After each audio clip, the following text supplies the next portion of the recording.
and today primarily we will deal with discuss Elastic Compute Cloud. Okay, um, so there are many services within compute. Okay, but the maximum used services I would say is EC2 and then Lambda. These are the two services which are heavily used in the environment, and there are other services which are also used, but that comes under the actual containers category. Even though it is a compute category offering, it is a containerized workload. Okay, but mostly like we have to be thorough in all these four services: AC2, Lambda, auto scaling, and maybe I would say Elastic, Beanstalk, and Batch. They are also used, but then not in large scale like EC2 and Lambda. But we have to have a good understanding from solutions architect exam perspective. Plus, when you are designing, we also have to think whether Beanstalk and Batch might be a good fit for some of the use cases, right? So, as the name indicates here, this is a compute offering product. Okay, EC2. There are two C's in the abbreviation, right? Elastic Compute Cloud. So that's hence the name EC2, right? So now coming to the question, what is compute, right? So compute, here they have mentioned, it refers to the application and workloads that requires a sufficient resource to handle these demands in an efficient manner. So this is a definition from AWS, but then if you think about compute, see if you look from dictionary aspect, or looking into the dictionary, you will see that compute is something which helps you to solve a problem or calculate a problem, right? To calculate something or to solve a problem. So it might be a business problem, or it might be some specific task that needs to be handled. But when it comes to the physical computing, right, the traditional physical computing, in physical computer, the compute primarily refers to your CPU, which is your central processing unit, which is nothing but your brain of the computer, right? So CPU is primarily referred to as the compute in physical computing on the premises. But then when it comes to cloud, right, the public cloud especially, so the compute refers to the software computation, right? So whatever you need for performing the for running the application, or performing the software computation. So whatever objects, whatever concepts that are linked to that particular activity, so it all combines together to form the compute. So in public cloud, the processing power that is coming from your CPU, and then the memory, and then the necessary resources like GPU. So all these backend resources all contributes towards compute in public cloud. But when it comes to on-premises physical computing, CPU is the primary thing that refers to compute. So it has got different meaning, but from the cloud perspective, so compute refers to whatever resources we get from the physical computer plus any additional components, they all refer to compute. Okay, so this is what we have to be clear to start with. So for example, there might be some application which might need some additional graphics card, or there might be some additional machine learning programs that need additional components, but those are also for specific applications, they are also referred to as compute, right? Not just the CPU and the memory, even the graphics processing unit for the machine learning application, or any graphics intensive application, even the GPU is referred to as a compute. Okay, so compute is generally measured in I mean, it should have to be measurable, right? So for example, when you say CPU, so it will have some gigahertz, or some kind of um, uh, core level configuration, right? So we call it as millicores, or we call it as virtual CPU in the public cloud, or in virtualization, right? When it comes to memory, you measure it in bytes, or you measure it in GBs, and so on. So GB, MB, and so on. So they are all measurable. They are all measurable quantity which you can request for your application, and it gets allocated, and you consume it for your application. So all these are all measurable quantities which you can go and ask for. For example, if you need 4 virtual CPU and 8 GB of RAM, so you can go and ask for the specific quantity in terms of virtual CPU and memory for your application, and you can consume it, right? So coming to this slide, okay, so compute refers to anything and everything that contributes to your computational activity or the software computation for your application, for your business application.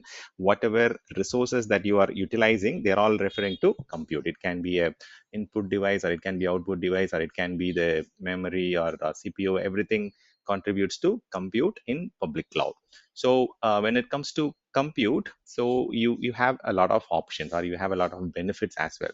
So in on premises, so if you want to add more capacity, or if you want to release the capacity, so you have to work with the capacity manager, and you have to find out whether you have existing resources on your data center, and you will expand. But in cloud, if you are having 128 GB today, and if you want to increase it to 256 GB or 512 GB, it happens in a few seconds. Okay, you don't have to really wait for procurement and ordering and all those things. In cloud, it is very elastic, so you can attach, detach things, you can add and release when you don't need the resources. And obviously, when you are when you're paying for only the consumption, so you are getting a cost benefit. So you are paying a very less amount based on the actual consumption.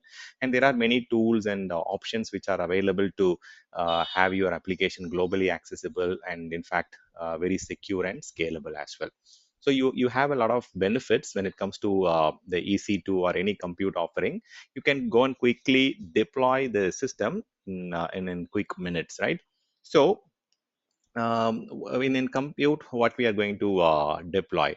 So primarily, we will be deploying a virtual machine, right? So virtual machine or virtual server, or in AWS, they call it as instance, right? So instance is nothing but virtual machine or a virtual server. So in in traditional, like 25 years back, we used to have a lot of physical servers, right?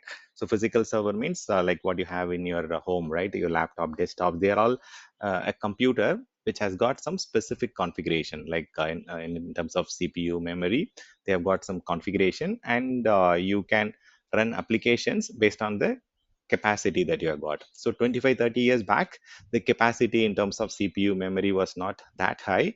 If you are purchasing a physical server for for a business application or a particular software function, you are not wasting a lot of resources at those days. But then, in the last 25 years, the configuration has drastically changed. The amount of CPU, amount of memory that you get off a single server has increased like anything. You get terabytes of memory, you get a lot of core in terms of CPU, multiple physical processes can be added in the same physical server.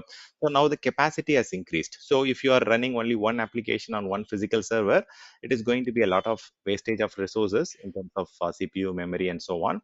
So what has happened in the last 20 years, there has been something called virtualization. It is not just limited to your server. Okay, so virtualization has come for server, network, storage, and almost all the component. So here we are talking about server virtualization. So in one physical server, we are able to run multiple virtual machines using softwares like VMware, vSphere, or ESX or ESXi, and so on, right? So these are all this is the most commonly used product when it comes to server virtualization, the vSphere product, right? And AWS also provides you option to run your virtual machines on top of your this one VMware vSphere. So they call it as VMC, VMware Cloud on AWS. So this is like if you want to run your virtual machines on the VMware vSphere product, you also have the option called VMC on AWS, where you can run your virtual machines on VMware vSphere platform.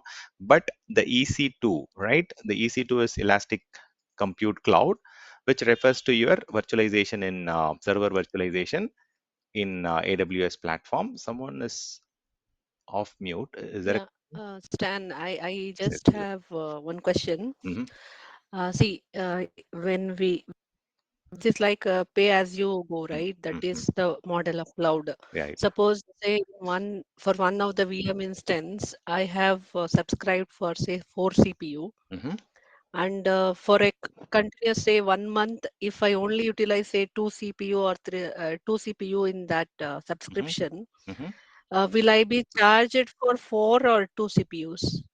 So see, you are reserving 4 CPUs for your application. Huh. right? So whatever you Yeah, are yeah. reserving, you Okay. have to pay for you. So consumption Pay is for that, something, is it? yeah, you Oh, have to pay for what you have reserved. Reservation is the consumption quantity, right? So okay, okay. maybe, yeah. Mm-hmm. So whatever you are reserving, you have to pay for it.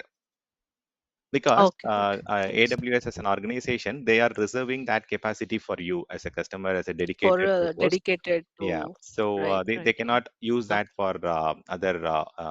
There are certain cases where, Mm-hmm. for example, for Lambda function and for some of the categories, it is like a kind of shared capacity. It's a resource pooling concept where you will go Okay. and use it when Mm-hmm. the application runs, and then you will release it. Right? It is not going to consistently use it. Mm-hmm. But when you talk about EC2 instances of virtual machine, you are reserving that capacity for 24/7. So That irrespective of your that using or not, purpose. Yeah. yeah. So you, irrespective of your Mm-hmm. usage, you are locking that Mm-hmm. particular resource for that particular application. So in such case, you have to pay Oh, for yeah. the reservation capacity. But when it comes to Until it is reserved, right? yeah, I mean, until it until I is used and downsize it released. or anything, I True, true. continue to pay the same. After Okay, you okay. downsizes, you Thanks. just have to pay what you have reserved. But it is not the same Mm, case for all the services, right? I'm talking about EC2 instances. yes. But when it comes to Lambda Okay. function, so that Lambda function, for example, it will run only when there is an activity that needs to happen. For example, a overnight copy job or some scheduled activity that has to run. Mhm. So only during that time, the compute and memory will be consumed for that application, for that scheduled job or for that particular batch processing. Scheduled. So it means like Okay. you have to pay only for the duration of the consumption.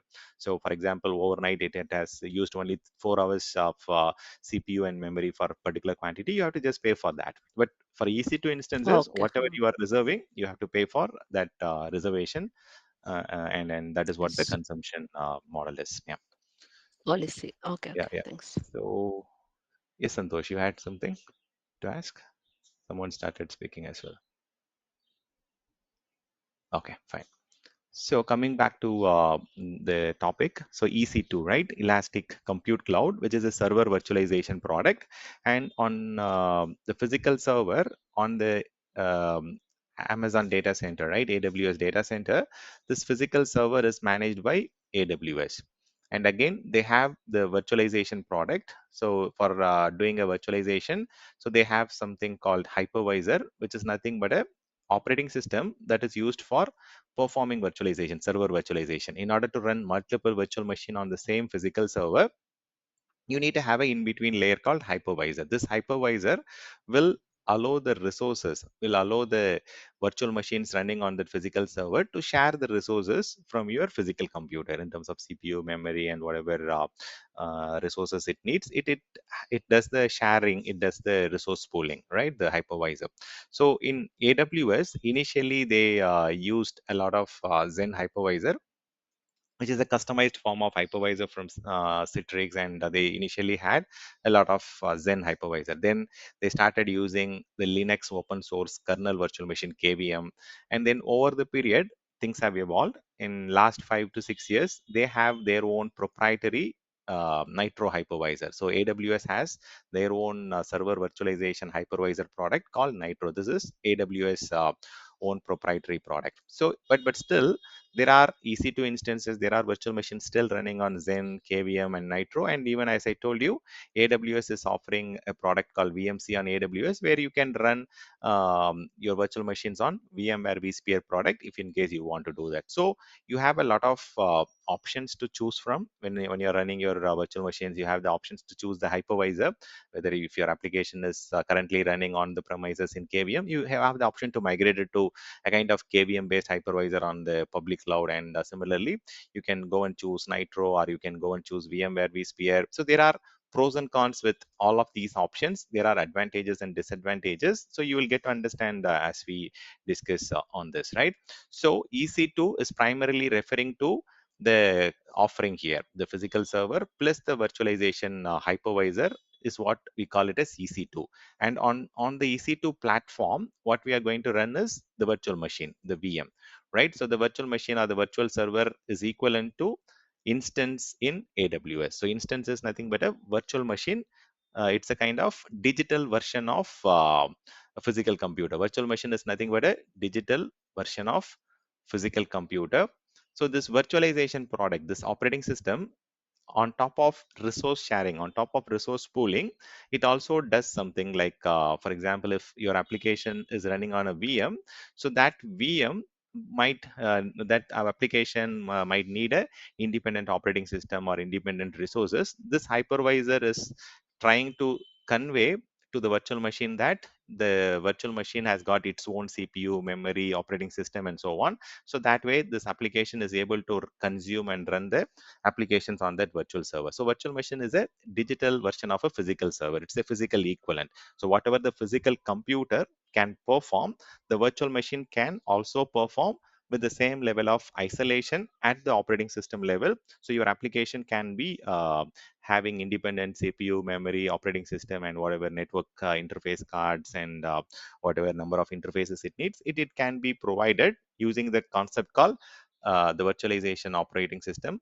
hypervisor product. So there are many hypervisor options, and predominantly these days AWS will obviously push for Nitro because that is their proprietary product. If they are having a joint venture in providing a solution, obviously the portion of the share will go to the joint venture company. For example, if you are running your virtual machines on VMware on AWS, so obviously the licensing, the subscription, the partial cost will the partial revenue will also be shared with VMware as a company, now the Broadcom company, right? So similarly, like if you're talking about some partnership, so AWS is not getting the full benefit or full revenue benefit.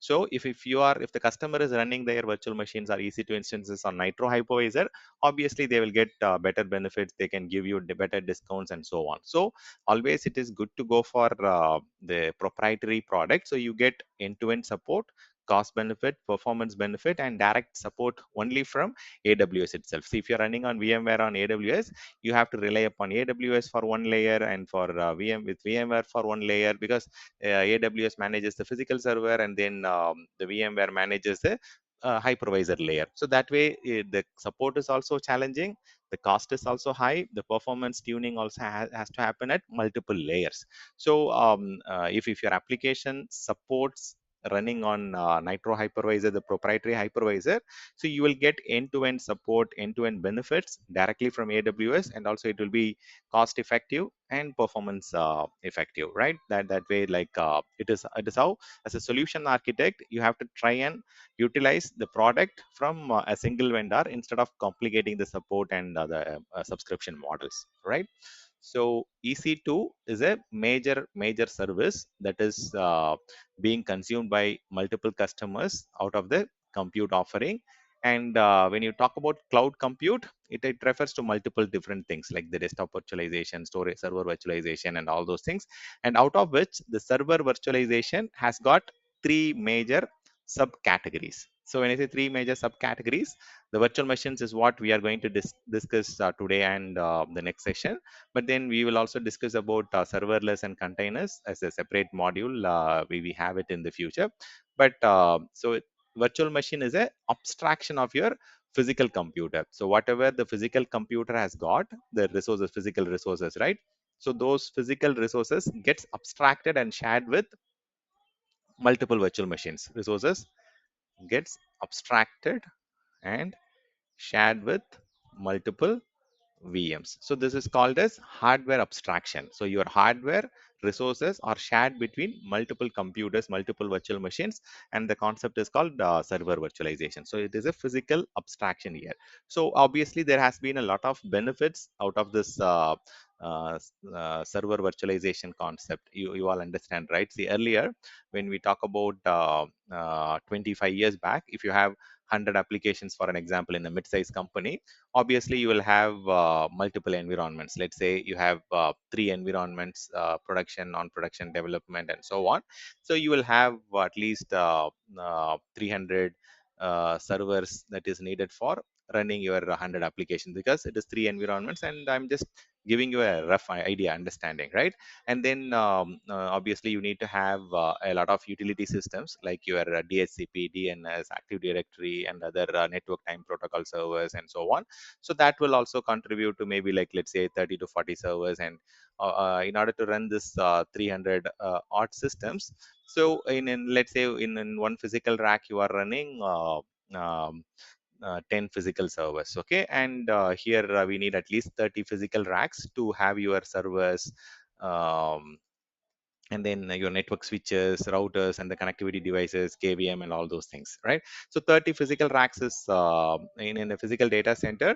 You need a that amount of rack space, or like real estate space to have these racks placed. You have a lot of power consumption, and when there is a lot of heat coming out of 300 physical servers, then 300 or 350 physical servers, you are going to have a lot of power consumption.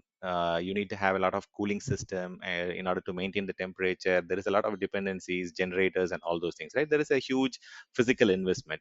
But after virtualization, what has happened? So instead of having 300 physical servers, with virtualization, you just need only 350 virtual machines, right? Instead of 300 physical servers, you need only 350 virtual machines.